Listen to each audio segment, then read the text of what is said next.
You promised to lower electricity rates by 12% for families, but so far they haven't gone down. You said in a year-end interview that you might have to get creative in order to accomplish this. What do you mean? How do you plan to do it? Yeah, well, first of all, let's go back to, we ended up getting rid of the cap and trade carbon tax, the energy there. We've put a panel together, the brightest minds in the energy sector that were sitting down. To put it into perspective, if we were continuing on the rate the Liberals put us in, we'd be up 19% in hydro rates. At least we're trying to hold the line.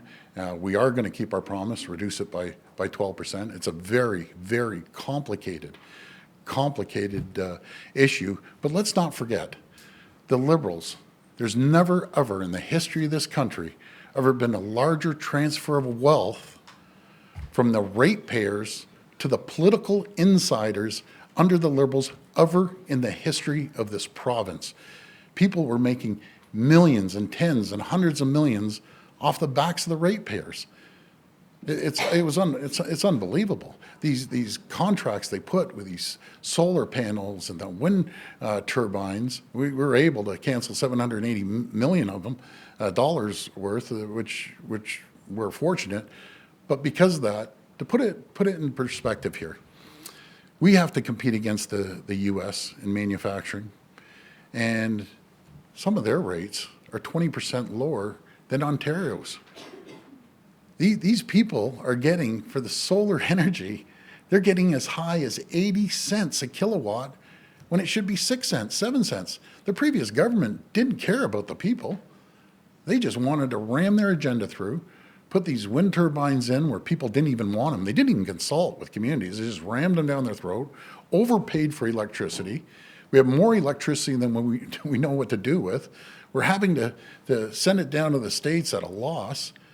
There's never been more of a disaster on an energy file. Matter of fact, one quick story, I was in New York, we're raising money with our finance minister, and one of the top banks in the world came to us and said, there's no government, or there's no one, even if we tried to destroy an energy file, there's no government anywhere in the world that destroyed your energy file more than the previous Liberal government and the existing government that we have federally right now. We have to compete, and we have to lower the energy costs, and I'm committing that we're going to lower it by 12%. I just had a 2-hour meeting about this yesterday, so I'm just zoned in on this like I've never been before, but it is extremely complicated when you have 30,000 contracts out there. Yeah. We're going to fix it. My follow-up on that, a bit technical.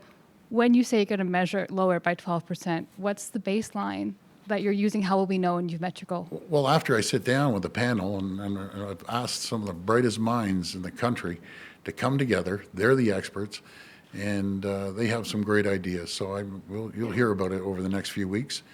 Our solution to bring down the cost, put money back into people's pockets.